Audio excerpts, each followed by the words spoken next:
Demócritus understood that the complex forms, changes, and motions of the material world all derive from the interaction of very simple moving parts.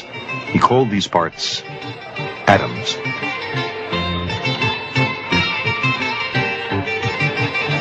All material objects are collections of atoms, intricately assembled, even we.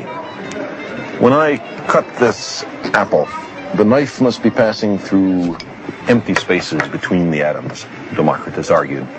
If there were no such empty spaces, no void, then the knife would encounter some impenetrable atom, and the apple wouldn't be cut. Let's compare the cross-sections of the two pieces. Are the exposed areas exactly equal? No, said Demócritus. The curvature of the apple forces this slice to be slightly shorter than the rest of the apple.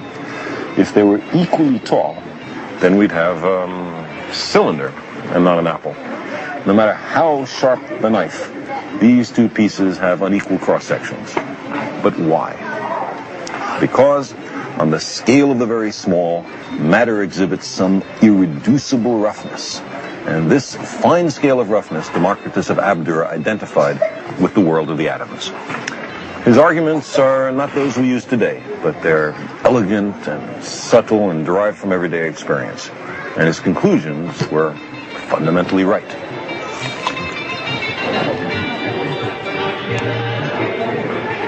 Demócritus believed that nothing happens at random, that everything has a material cause.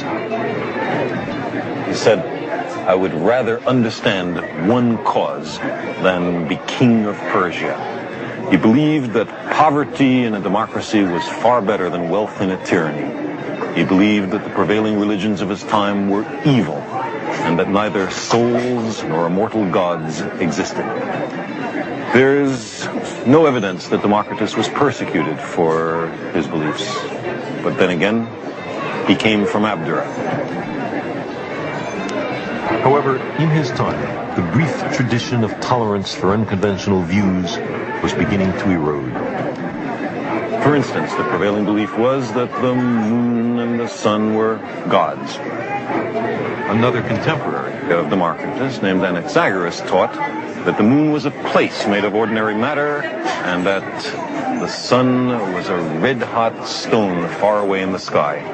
For this, Anaxagoras was condemned, convicted, and imprisoned for impiety, a religious crime. People began to be persecuted for their ideas.